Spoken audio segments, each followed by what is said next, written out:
বাংলাদেশ জাতীয়তাবাদী দল বিএনপি এবং তার সকল অঙ্গ সংগঠন এর পক্ষ থেকে আমাদের 14 নং চাপড়া সরঞ্জানি ইউনিয়ন 2 নং ওয়ার্ডের সকল স্তরের মানুষকে জানাই সালাম, আসসালামু আলাইকুম।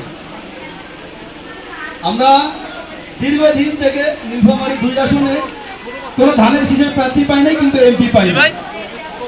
সেটা ছিল আমাদেরই ব্যর্থতা, কারণ আমরা সেরকম যোগ্য প্রার্থীকে আনতে পারি নাই।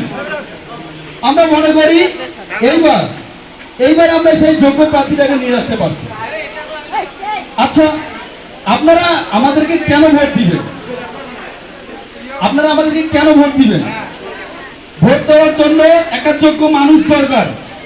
দেখেন, আমাদের সামনে বসে আছে সাইফুল্লাহ রুবেল ভাই, একদম যোগ্য মানুষ, তার দিক থেকে কোনো কমতি নাই। তিনি ছিলেন ঢাকা বিশ্ববিদ্যালয়ের মেধাবী ছাত্র, এদিক দিয়েও তিনি পারফেক্ট। তিনি হচ্ছেন একটা জনসমর্থিত নেতা, তার অনেক জনসমর্থন আছে, এদিক দিয়েও তিনি পারফেক্ট। তাই বলতে গেলে আমাদের বর্তমান নীলফামারী 2 আসনে সর্বোচ্চ পারফেক্ট ব্যক্তি হচ্ছে আমাদের সাইফুল্লাহ রুবেল ভাই। এখন কথা হচ্ছে, আমরা কেন তাকে ভোট দিব? প্রত্যেক জনের কথা বলার জন্য একজন জনপ্রতিনিধি লাগে। এই ওয়ার্ডে যেমন একজন মেম্বার আছে, এই ইউনিয়নে যেমন একজন চেয়ারম্যান আছে, তারা ওয়ার্ডের যেটা মানুষের কথা বলে চেয়ারম্যানকে, চেয়ারম্যান হচ্ছে তার ইউনিয়নের কথা বলে উপর পৌঁছায়। তেমনি আমাদের কথা বলার জন্য আমাদের দরকার এরকম একজন নেতা, এরকম একজন নেতারই আমাদের দরকার। তাই আমি আশা করব আমাদের নীলফামারী 2 আসনে এবং আমাদের যে 14 নং চাপড়া সরঞ্জানি ইউনিয়নের 2 নং ওয়ার্ড, আমি আশা এটা হচ্ছে একটা কেন্দ্র, এখানে ভোট দেয় ভাই, এখানে ভোট দেয়।